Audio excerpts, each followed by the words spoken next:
You guys want to do the wiggle song? Our wiggle book? Here, sit down. I'll show you. Ready? Where's your worms? Find your worms.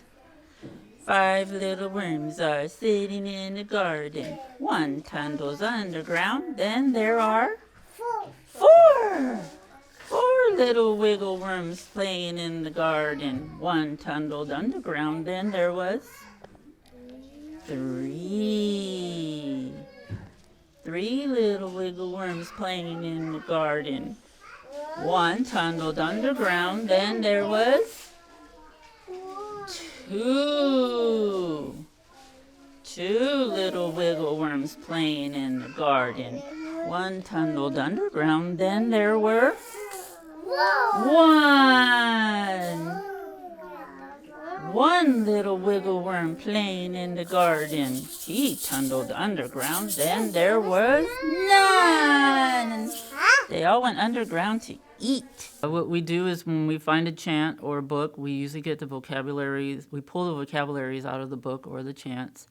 We try to make movements with them, like when they wiggle, you wiggle your fingers, they jiggle or they move their bodies. We also try to do dramatic play with them using puppets and finger plays. We initiate the activities by observing the children. It is very important to try and pick up some vocabularies that they can use throughout the weekly plan. When we choose our vocabularies, we try to choose it off an anchor text that we use. We utilize it with books, songs, chants.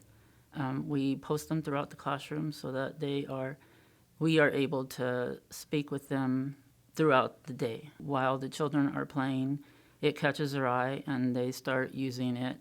They pretty much memorize the chant or the song or the book that we're using, and they tell the story to themselves or to their peers or even to the teachers.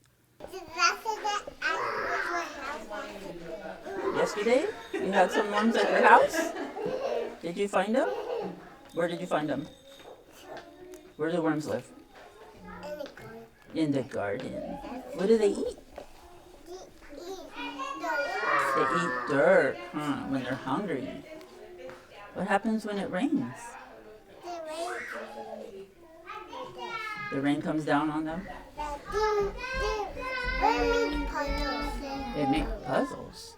Yeah? You like to make puzzles with the worms? Do they wiggle? Yeah.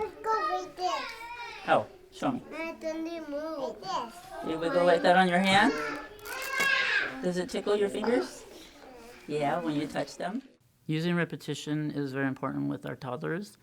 That's why we use vocabulary words over and over so that they can remember what we're telling them, and as they're using the words, they can add to that to make sentences, whether it's 1 word, 2 words. And when they're singing the songs, it's pretty much putting the vocabulary into them so that they know how to say it in a sentence. And so sometimes you hear the kids saying the chants throughout the day, and we continue it with them, we sing it with them. Or if they see the book out on the shelf, they'll pull it out and we read it to them, and that helps them with their vocabulary.